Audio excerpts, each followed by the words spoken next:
भारत का संविधान लिखे जाते वक्त 25 नवंबर 1949 को उसका अंतिम पाठ पूरा होने के बाद देश के महान नेताओं में से एक और दलितों के निर्विवादित नेता डॉक्टर भीमराव अंबेडकर ने देश के भविष्य के बारे में एक खास बात कही। डॉक्टर अंबेडकर ने कहा, 26 जनवरी 1950 को हम विरोधाभासों भरे जीवन में प्रवेश करने जा रहे हैं।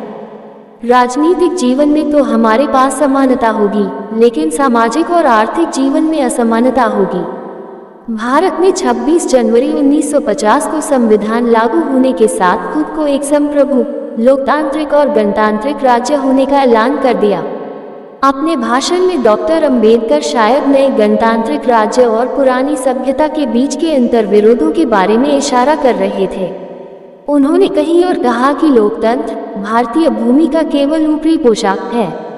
उनके अनुसार यहाँ की संस्कृति अनिवार्य तौर पर अलोकतांत्रिक है और यहाँ के गांव स्थानीयता का गंदा नाला, अज्ञानता, संकीर्णता और सांप्रदायिकता के घर हैं। भारत जैसे गरीब और गैर बराबरी वाले देश में संविधान के जरिए छुआछूत खत्म करना, वंचितों के लिए सकारात्मक उपाय करना, सभी वयस्कों को मतदान का अधिकार देना और सबके लिए समान अधिकार तय करना बहुत बड़ी उपलब्धि थी। छोड़कर ये भी पढ़े, आगे बढ़े, ये भी पढ़े। 1942 में अपने जन्म दिवस के मौके पर मुंबई के अपने निवास पर समाजसेवी महिला कार्यकर्ताओं के साथ डॉक्टर अंबेडकर, ये उस देश में हुआ जिसके बारे में महान जर्मन दार्शनिक हीगेल ने कहा था कि भारत लगातार जड़ और स्थिर रहा है। 299 सदस्यों वाली संविधान सभा ने 1946 से 1949 के बीच के उथल-पुथल भरे 3 सालों में काम किया। इस दौरान देश में कई बड़े सांप्रदायिक दंगे हुए और देश का बंटवारा भी हुआ। इसके कारण इन दो देशों के बीच मानव इतिहास का सबसे बड़ा प्रवासी संकट पैदा हुआ। इसी दौर में भारत में 550 से ज्यादा रियासतों का मुश्किल भरा एकीकरण का काम संपन्न हुआ। डॉक्टर अंबेडकर ने संविधान बनाने के लिए 7 सदस्यों की एक प्रारूप समिति बनाई, जिसने 395 प्रावधानों वाले इसके मसौदे को तैयार किया। लेखक अशोक गोपाल की हाल में अंबेडकर की एक जीवनी, a part apart, the life and thought of B R. Ambedkar नाम से आई है। इसमें उन्होंने बताया है कि डॉक्टर अंबेडकर ने कैसे अपने खराब स्वास्थ्य से जूझते हुए और तमाम मतभेदों को दूर करके दुनिया के सबसे बड़े संविधानों में से एक को तैयार किया। ये किताब बताती है कि डॉक्टर अंबेडकर के कद ने कैसे इस काम में उन्हें स्थानीय और अंतर्राष्ट्रीय समर्थन जुटाने में मदद की। संविधान की प्रारूप समिति के 7 में से 5 सदस्य उच्च जाति के थे, लेकिन सभी सदस्यों ने अंबेडकर को इस समिति का नेतृत्व करने को कहा। अशोक गोपाल ने इस किताब में बताया है कि भारत की आज़ादी के आंदोलन का समर्थन करने और आयरलैंड का संविधान लिखने वाले आयरिश नेता एमोन डी वलेरा ने भी इस काम के लिए डॉक्टर अंबेडकर के नाम की सिफारिश वाइसरॉय लॉर्ड माउंटबेटन और प्रधानमंत्री जवाहरलाल नेहरू से की थी। इस बात का पता वाइसरॉय माउंटबेटन की पत्नी एडविना माउंटबेटन द्वारा अंबेडकर को लिखे गए एक पत्र से चला। एडविना माउंटबेटन ने डॉक्टर अंबेडकर से ये भी कहा था कि वे निजी तौर पर खुश हैं कि संविधान निर्माण की देखरेख वे कर रहे हैं, क्योंकि वे ही इकलौते प्रतिभाशाली शख्स हैं जो हर वर्ग और मत को एक समान न्याय दे सकते हैं। लेखक अशोक गोपाल की हाल में आई अंबेडकर की इस जीवनी में संविधान निर्माण में उनके अतुलनीय योगदान के बारे में बताया गया है। अशोक गोपाल लिखते हैं कि मार्च 1947 में वाइसरॉय का पद संभालने के तुरंत बाद लॉर्ड माउंटबेटन ने डॉक्टर अंबेडकर के साथ बेहद दिलचस्प और सार्थक बातचीत की थी। उनके अनुसार वाइसरॉय ने एक सीनियर ब्रिटिश अधिकारी को ये भी बताया था कि उन्होंने नेहरू के 15 सदस्यीय अंतरिम मंत्रिमंडल की सूची में जब अंबेडकर का नाम देखा तो उन्हें बहुत संतोष हुआ। अंबेडकर के नेतृत्व वाली प्रारूप समिति ने मई 1947 में संविधान सभा में पेश किए गए संविधान के मसौदे की जांच की। इसे संबंधित मंत्रियों और फिर कांग्रेस पार्टी को भेजा गया। कुछ खंडों को तो 7 बार में तैयार किया गया। अंबेडकर द्वारा संविधान सभा के अध्यक्ष राजेंद्र प्रसाद को पेश किए गए संशोधित मसौदे में लगभग 20 बड़े बदलाव किए गए। इन बदलावों में संविधान की पवित्र प्रस्तावना में किया गया बदलाव भी शामिल है, जो न्याय, समानता और बंधुत्व का वादा करता है और जो संविधान की बुनियादी विशेषताओं का प्रतीक है। चिंतक आकाश सिंह राठौर की किताब Ambedkar's preamble, a secret history of the constitution of India की एक बात का जिक्र अशोक गोपाल ने अपनी इस किताब में किया है। उनके अनुसार संविधान की मूल प्रस्तावना में बंधुत्व शब्द का जोड़ा जाना और इसका बाकी भाग भी वाकई करिश्माएं और 81 शब्दों का ऐतिहासिक सेट है, जो पूरी तरह से अम्बेडकर का योगदान था। डायबिटीज और ब्लड प्रेशर से पीड़ित होने के बाद भी अम्बेडकर ने संविधान तैयार करने में काफी श्रम किया। संविधान सभा में लगभग 100 दिनों तक खड़े होकर उन्होंने धैर्यपूर्वक हर खंड को समझाया और कारण बताए या सुझाए गए हर संशोधनों को अस्वीकार किया। संविधान सभा की बैठकों में सभी सदस्य मौजूद नहीं रहे।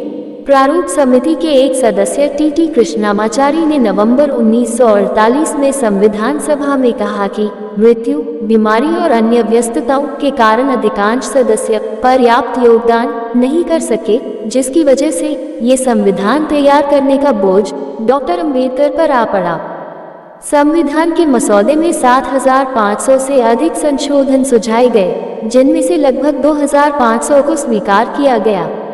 अम्बेडकर ने सीनियर सिविल सेवक एस.एन. मुखर्जी को इस प्रारूप निर्माण का मुख्य श्रेय दिया, जिनके पास कानून के सबसे जटिल प्रस्तावों को भी बिल्कुल आसान ढंग से रखने की क्षमता थी। भारत के दलित समुदाय के नायक के तौर पर विद्रोही छवि होने के बावजूद डॉक्टर अम्बेडकर ने सबके हितों का ध्यान रखा। अल्पसंख्यकों के लिए अलग निर्वाचक मंडल की उनकी मांग संविधान सभा ने खारिज कर दी। बुनियादी उद्योगों के राष्ट्रीयकरण की उनकी मांग भी खारिज हो गई। साथ ही संविधान के उद्देश्यों में समाजवाद शब्द का उल्लेख नहीं किया गया। 9 दिसंबर 1946 को जब संविधान सभा की पहली बैठक हुई तो अम्बेडकर ने कहा, मैं जानता हूं कि आज हम राजनीतिक, सामाजिक और आर्थिक रूप से बंटे हुए हैं। हम लड़ते हुए खेमों का समूह हैं। मैं यहाँ तक स्वीकार करता हूँ कि शायद मैं भी ऐसे खेमों के नेताओं में से एक हूँ। गोपाल कहते हैं कि इन बातों से पुष्टि होती है कि डॉक्टर अम्बेडकर भारत के संविधान के प्रमुख वास्तुकार थे। उनके पास एक सुंदर नजरिया था और उन्होंने संविधान के हर भाग को अंतिम रूप देने में अपना योगदान दिया। संविधान निर्माण के कुछ साल बाद डॉक्टर राजेंद्र प्रसाद ने स्वीकार किया कि अम्बेडकर ने संविधान की कुशल पायलट की भूमिका निभाई। 6 दिसंबर 1956 को 63 साल की उम्र में अम्बेडकर के निधन के थोड़ी देर बाद प्रधानमंत्री जवाहरलाल नेहरू ने भी कहा, संविधान बनाने में डॉक्टर अम्बेडकर से ज्यादा ध्यान किसी और ने नहीं दिया और न ही किसी और ने उतनी परेशानी उठाई। संविधान बनने के 73 साल बाद भारत का विशाल और विविध लोकतंत्र गंभीर चुनौतियों से जूझने के लिए एक साथ खड़ा है। समाज में बढ़ता ध्रुवीकरण और असमानताएं देश के भविष्य को लेकर कई तरह की चिंताएं पैदा करती हैं। लेकिन ये सारी समस्याएं डॉक्टर अम्बेडकर के एक और दूरदर्शी भाषण की याद दिलाते हैं, जो उन्होंने संविधान के संशोधित मसौदे को पेश करते वक्त दिया था।